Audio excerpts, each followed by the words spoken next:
Among ancient Roman and Greek authors, there is a common consensus that Ares, the god of war, was intrinsically linked to Thrace and its people. In the Iliad, Homer writes that Ares and his son Deimos, the daemon of terror, walked down from Thrace to join the war in Troy, while Euripides and Pindar emphasized the close relationship between Ares and Thracians. Mythology often has a basis in reality, and this case is no different. Across the Mediterranean, Thracians were highly regarded in warfare, with Greeks and Romans outsourcing heavily to Thracians' military roles across the entire continent and beyond, as mercenaries, allies, auxiliaries, and citizens. By the time of Christ, Thracians had lived south of the Danube, north of the Aegean, and west of the Black Sea as a distinct people for over 1,000 years. The Thracian identity formed at a time when horses and horsemanship permeated into the Balkans from the Yamnaya culture of the steppe as early as 2000 BCE. As a result, Thrace was considered exceptional cavalry country, producing horsemen famous for their skirmishing and later shock capabilities. Although not all tribes produced horsemen, those with access to the plains in Upper Thrace produced a light cavalry which usually fought as mounted javelin men. The Odrysian tribe alone could muster almost 10,000 cavalry rather quickly. Additionally, the 1 to 2 million Thracians living in this area also massively produced a light infantry known as peltasts, which discharged javelins at range, while simultaneously being armed and durable enough to be a serious threat in melee combat. The wicker-based pelta shield was appropriately light enough to maintain mobility while offering increased protection. It quickly became an iconic piece of equipment that uniquely distinguished Thracians. Similarly, the sicca was considered a national weapon of the Thracians, whose inward curvature increased damage inflicted to enemies in high-leverage slashing strikes. Similarly to the Spartans, who had an iconic red cloak to keep themselves warm in all seasons, Thracians, like the Odrysians, had their own cloak known as the zeta to protect themselves from the elements and otherwise. These warriors are consistently mentioned by ancient scribes when reading about the legendary wars across antiquity. During the Persian Wars, the Thracian tribes were largely faced with the same plight as the Greeks. Before the Persians were driven out of Europe, Herodotus tells us, as far as Mardonius, the Persian general, and his army, while they were encamped in Macedonia, the Brigi of Thrace attacked them by night and slew many of them, wounding Mardonius himself. Later, during the Peloponnesian War, Thracian javelineers were among those responsible for defeating the Spartans on the island of Sphacteria, and during the same war, it was a marauding band of Thracian mercenaries that razed the whole Greek city of Mycalessus. Thucydides emphasizes the cruelty and bloodlust accompanied with this act, as, in his own words, the Thracians took Mycalessus, which they sacked. They spared neither age nor sex, but slaughtered all they met, including women and children, and even schoolboys. The disaster, considering the size of the city, was the greatest that had ever befallen a city of Hellas. These Thracians were a group of 1,300 mercenaries hired by Athens to fight in the larger conflict against Sparta. They were recruited from the Odrysians, who had close diplomatic ties with Athens, with some of their royal members being granted citizenship to the city. Other Thracian tribes also frequently sent warriors as mercenaries to Hellas.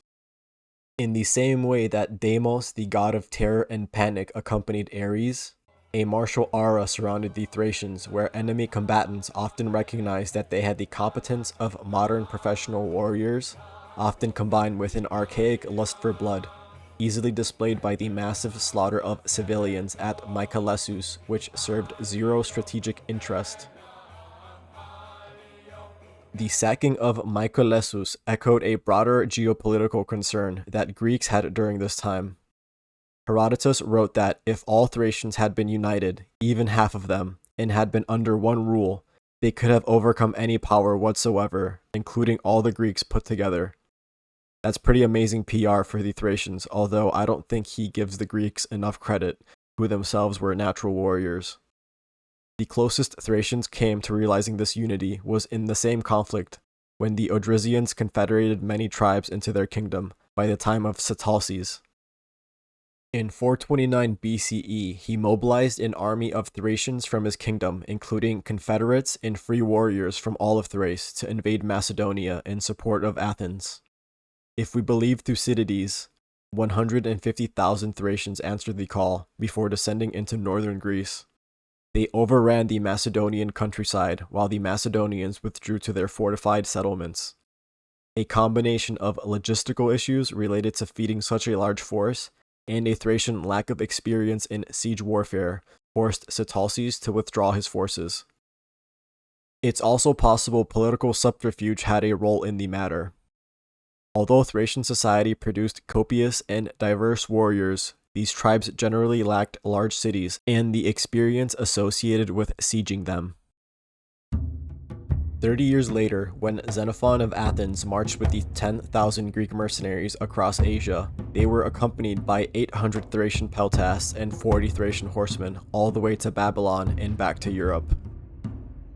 These soldiers successfully fulfilled all of the light infantry duties necessary and more to ensure that the Greek heavy infantry made it home. 67 years after, when Alexander campaigned across all of Asia, the Macedonians and Greeks were once again accompanied by the Thracian and Odrysian cavalry, which often fought under the command of Parmenion on the Macedonian leftmost flank. When Alexander decided to kill his same officer, Parmenion, he executed his will directly through the Thracian arm of his military, later having the Thracian officer, Sitalces II, executed as well. When Alexander founded new cities across Asia, Thracian minorities settled alongside their Macedonian and Greek allies.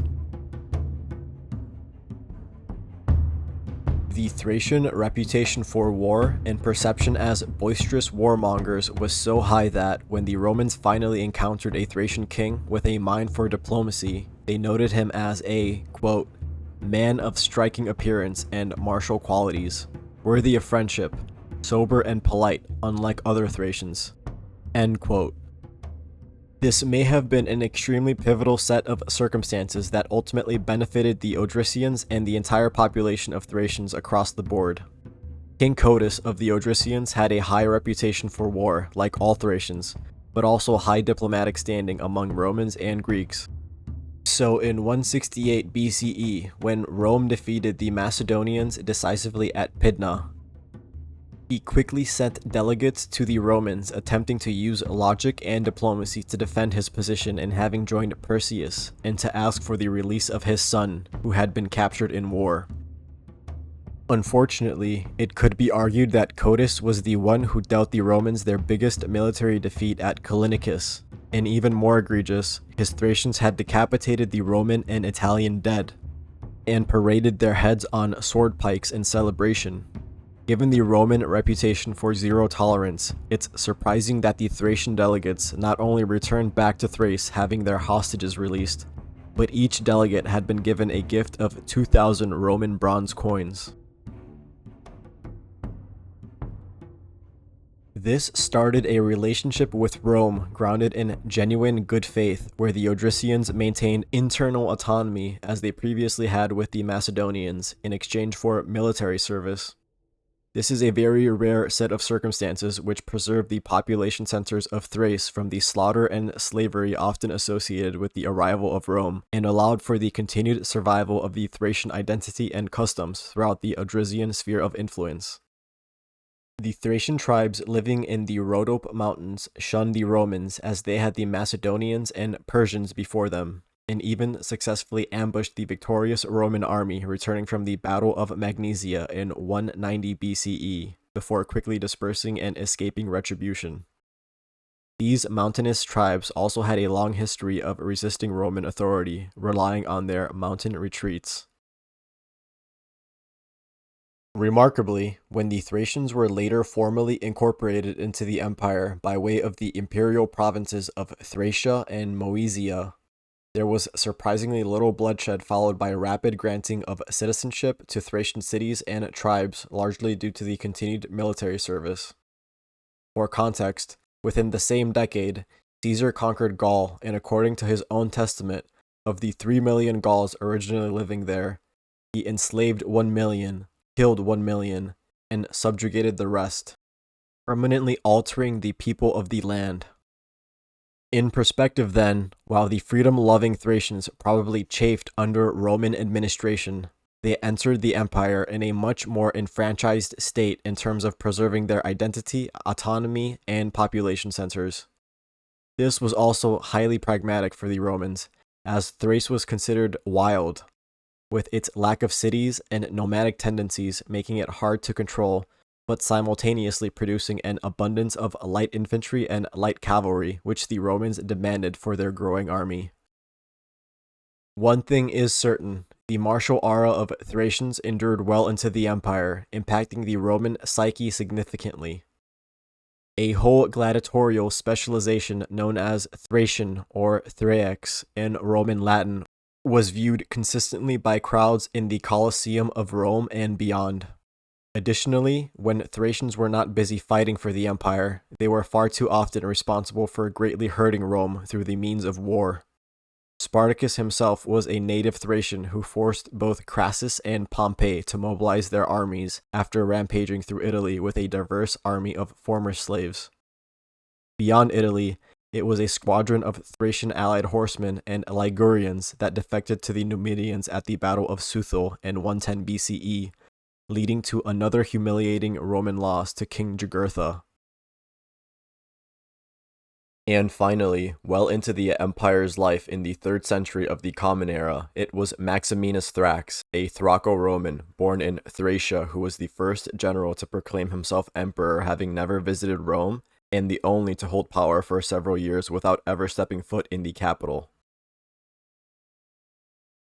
Despite integrating into the empire and the cosmopolitan nature of Thrace, the Thracian identity endured, even when imperial control gave way to the Slavs of the Balkans.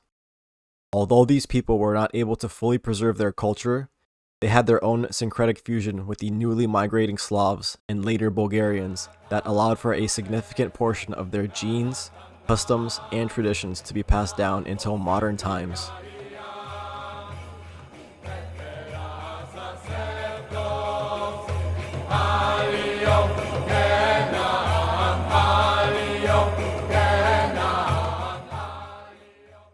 If you liked this video and want to watch my other videos, check out my channel on YouTube and Patreon, where I have an ongoing series on the history of Bulgaria, Thracians, and Anglo-Saxons and Romano-Britons.